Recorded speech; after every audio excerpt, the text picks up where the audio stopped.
Hey up, Rock God 2004 back with another video for you. Yesterday I had a meetup with 3 fellow YouTubers. I will leave links below to all their channels. They are 3 of the nicest people you could ever wish to meet. And I have become really, really good friends with them. So I met up at Newcastle with John from Mondo Chelloveck Movies, Sammy G, good old Sam from Sammy G's World Cinema. What a bell end! Sammy G's World of Cinema, and all the way from Liverpool. No, not the Beatles. What do you call him? What do you call him? Jordan, the movie worm. Now, I met Jordan when I went to Newcastle to meet him, Andy and Mike. I will leave links below as well for Mike's Cinema Axeman and Andy's Forgotten World of Movies channels as well. So this is the second time I met Jordan. He's an absolute gentleman, he really is. Such a lovely lad. What can I say about Sam? Everybody loves Sam. He's such a lovely lad. John, he's the lovable Geordie, even though he's a bit of a... It rhymes with James Hunt, but I love him anyway.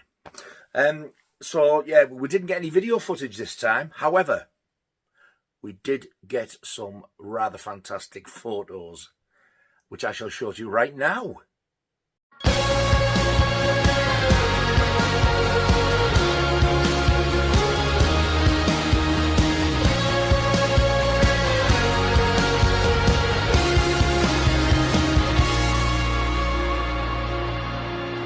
Illogical affairs, weakness, troubles, near misses, keeping thoughts silent, buried down below, keeping eyes open, breathing, not choking, careful not to fall and go over the waterfall. We were made for this, we stayed for this. Unconditional love, that feeling you know from the start. Pretty cool, huh? Jordan had to leave because he was up here. He was on a stag do. He travelled up here with some mate from Liverpool. So yeah, he was kind enough to leave his mates to come and spend some time with us. So we got between 2 and 3 hours with him, I think it was. So we had a canny chunk of time, and it was absolutely lovely to see all 3 of them. We had an absolute blast. All we did was talk and laugh. We did go to HMV. Didn't get any photos or anything. And oh, yes, we did. That's some of the photos. That's where the photos were took, inside HMV. But we just went into a corner so people like wouldn't be walking around us and stuff. I'm sure we were getting some funny looks. What them bell ends doing in the corner there? You're going to get it. Anyway. So, no, you didn't. I tell a lie. I don't think Jordan got anything because obviously he wasn't here for that. But he just wanted to have a look round and you know, hang out. Good old Sammy G bought something, but I'm sure he will show you in his own video. John picked up 3 titles, walked around with them for an hour or 2, and then went and put them back. See what I have to put up with? I picked up 2 titles and did buy them. I carried them around for a little while. And I thought, I'm definitely having them. These were Blu Rays, and they were 2 for £15. Bargain. Now, the first one was this. The Mask of the Red Death with Vincent Price. I could have sworn this was in that Gothic Tales box set that Arrow released. It's not. And what made me think it was, not only is it a Vincent Price film, but it was directed by Roger Corman, as are all the films in that box set. But this is it's a Studio Canal Vintage Classics title. 2 for 15 quid. With a slip. Same images. It's a nice picky disc, but there's nothing flash. It's just a Blu Ray. You don't get no art like art cards or out like that, or poster. But even so, nice little Blu Ray and a slip there. Mask of the Red Death. And the other one that I got, this is I totally forgot about this. I know it's a Jack the Ripper film. I knew that. What I couldn't quite remember was it's actually Sherlock Holmes as well. This is a film called Murder by Decree. I don't know if anybody on here has seen the you will have done. The first time I saw this was, I think it was 1983. So we're talking like 41 years ago. And it was one of the early ones we got out when we got our video. My dad got it out, I think. And I thought, my God, what a film that was. I loved it. And I've never seen it since. I just know I loved it. It was far better than I remembered.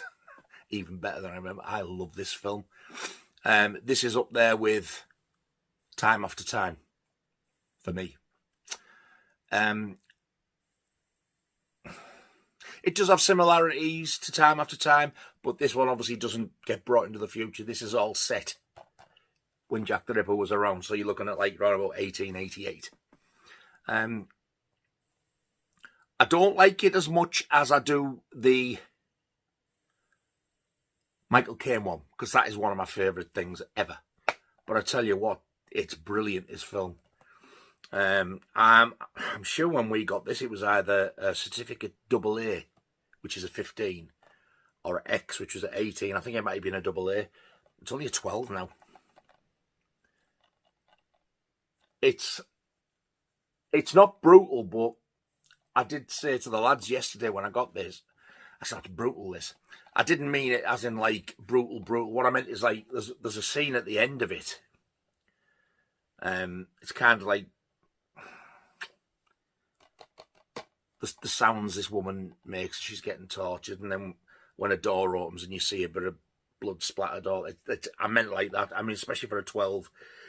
I found it quite disturbing when I first watched it, but this is another vintage classics. I've wanted this film for ages, and I knew there'd been an older release of it, and I just totally forgot about it. I went in there it was with a slipcover. I was like, wow, 2 for 15, I'm having that. So pretty much like the Mask of the Red Death. It's just that you get the same image, and you just get the picture disc Blu-ray.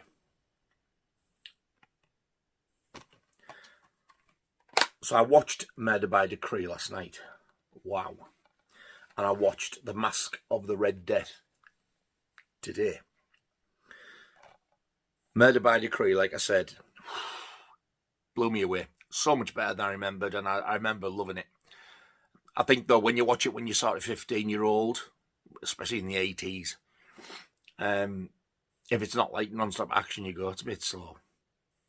But when I sat and took this, oh God, I took this in. Donald Sutherland as well. What a cast. Donald Sutherland, James Mason, and Christopher Plummer.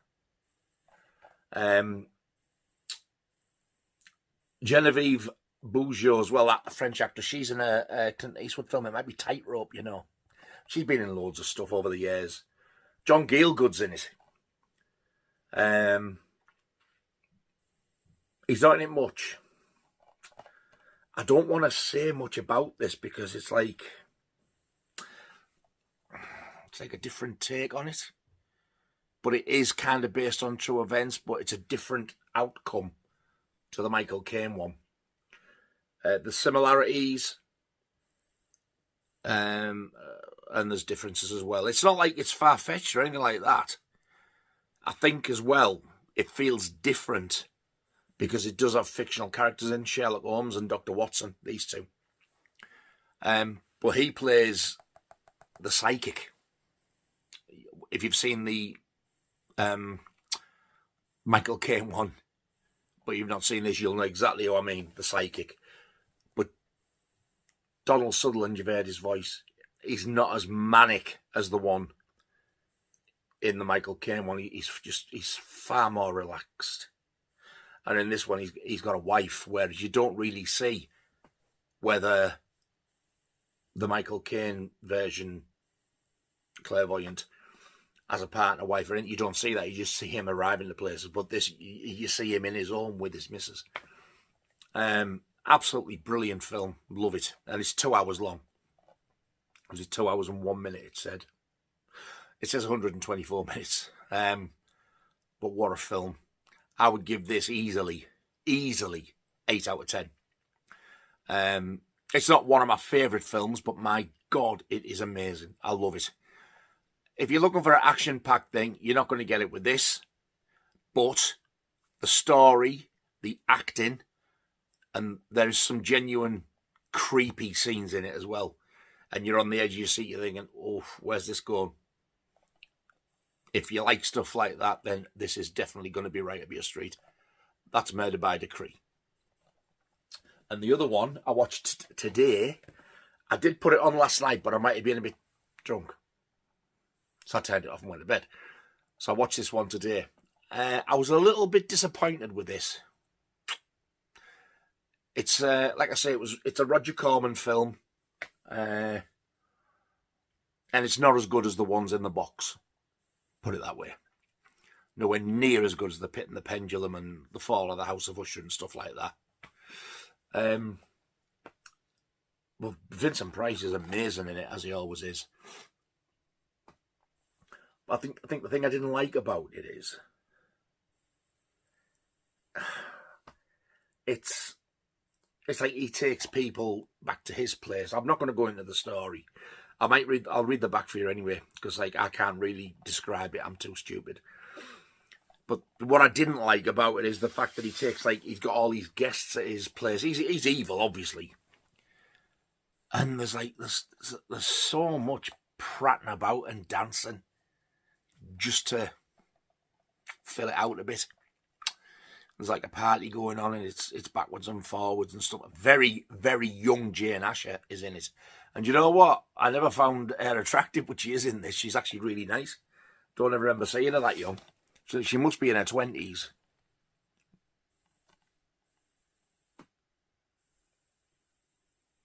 Sod it, I'm not going to bother. I'll read the synopsis for you, just in case you haven't seen it. A stunning new restoration from the Academy Film Archive and Martin Scorsese's film foundation of Roger Corman's 1964 classic, The Mask of the Red Death. There's also this is like an extended uncut version as well. There's 2 cuts to this. This is the first ever fully uncut extended version of the film, which is the one I've watched. Vincent Price stars as evil Prince Prospero, who sells his soul to the devil and then enjoys the latter's patronage by living the most decadent and lavish lifestyle he can manage. He derides even more pleasure from the perverse satisfaction he takes in seeing his impoverished subjects fall victim to a painful and devastating plague that is sweeping the land, which is the Red Death. Based on the short stories of Edgar Allan Poe, the film also stars Hazel Court and Jane Asher. I was very young. I don't know who Hazel Court is, but I do know her brother, Tennis.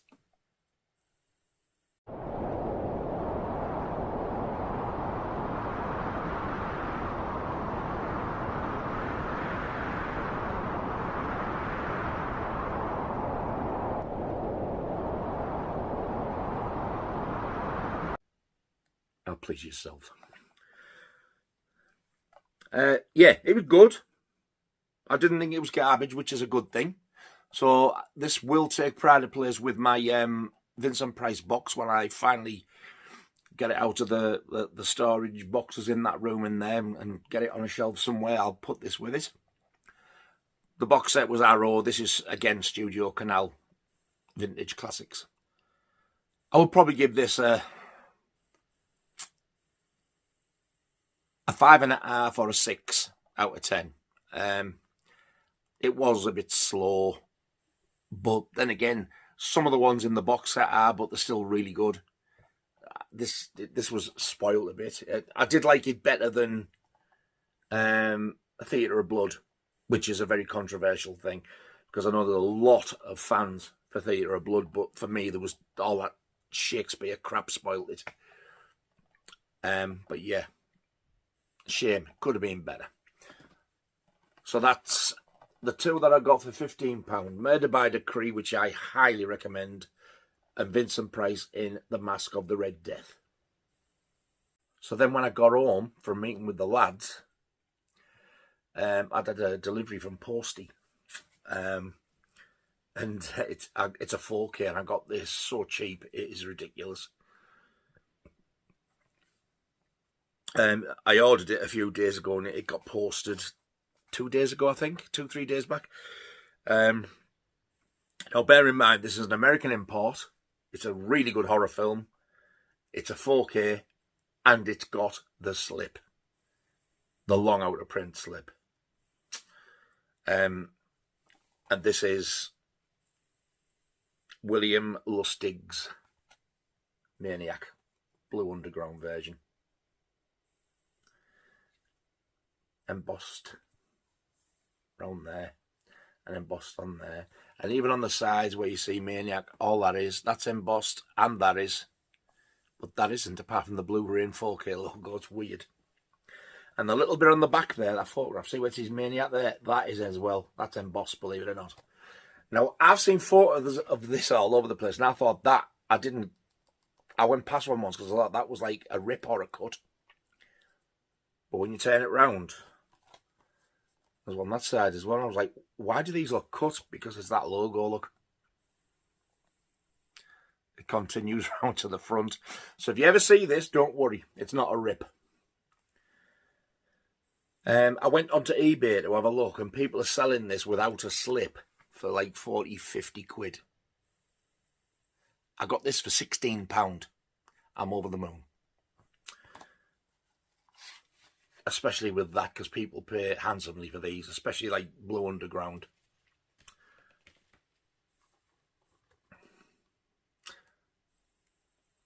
So you get the 4K and you get a special features Blu-ray.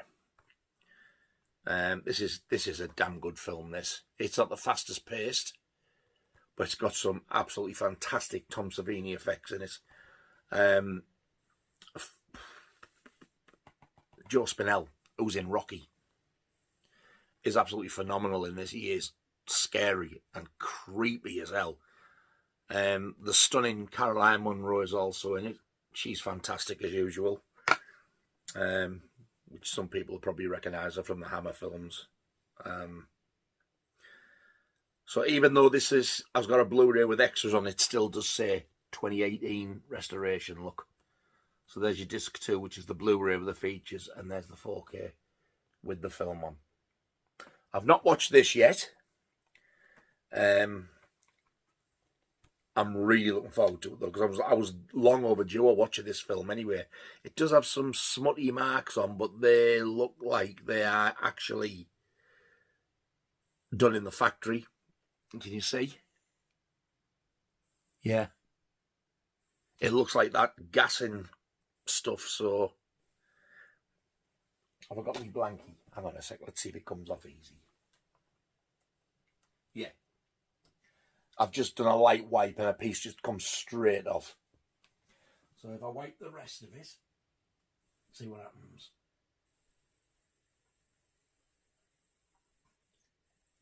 Very, very lightly wiped on a very soft Jaws blanket. There you go. It's gone.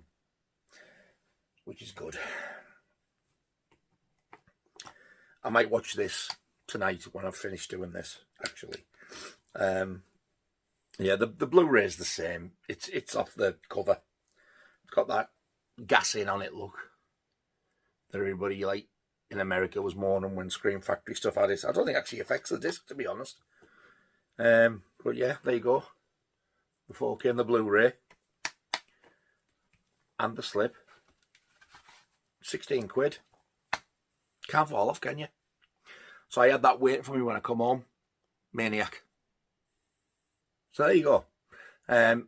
Absolutely brilliant day yesterday, meeting up with the lads. Hope you enjoyed looking at the photos. We had an absolute blast, all of us. We really, really had a great day. My feet and legs hated me when I got home. I can't walk as fast as them. And I was on my feet far, far longer than where I really should have been. So I needed, like, you know, rest up, feet up to get the swelling down. But you know what? I can't just... I've got to go out, for God's sake. I've got to meet people. And it was worth it. I had an absolute blast. I mean, if I'd have had a bad day, I couldn't have gone. But I was all right. It was my feet, really. I was limping and you slow down a bit.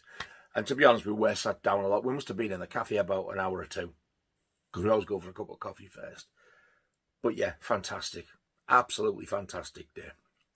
And I got, like I said, I got them too. 15 quid, you can't fall off. And then when I got home, there was Maniac waiting for me to top it off. So I was like, excellent.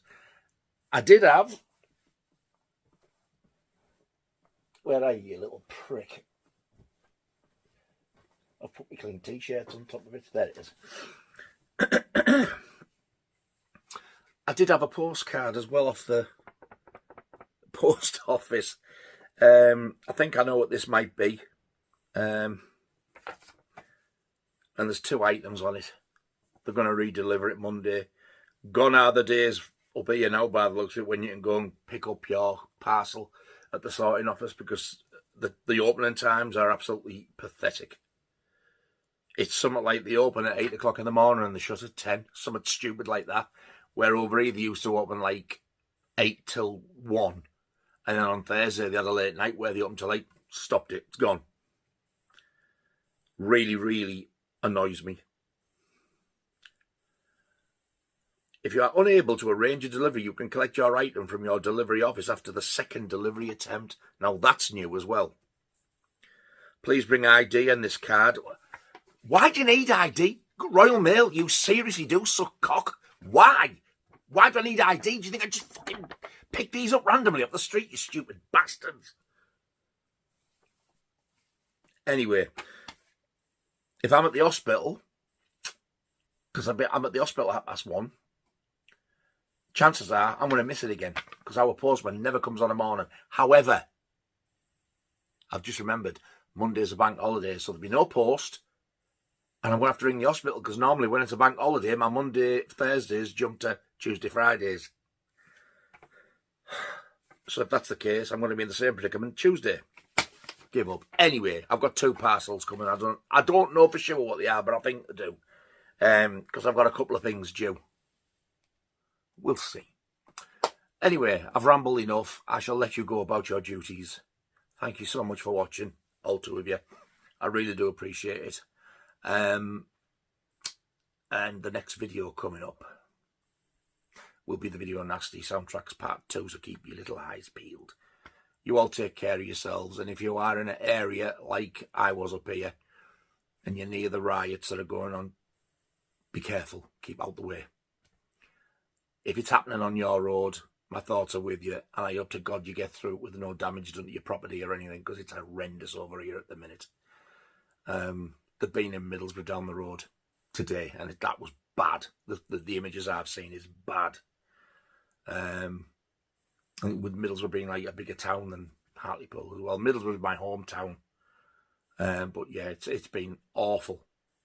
The singer from our band, Nicole, she messaged us saying none of you are going into Middlesbrough here.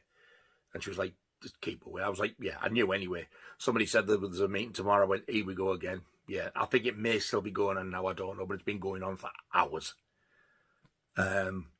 I think the one up here started, you know, like sort of night time. That's been going on since this afternoon. Typical borough. So yeah, if you are in any of the areas, because it's not just up here, it's happened in London,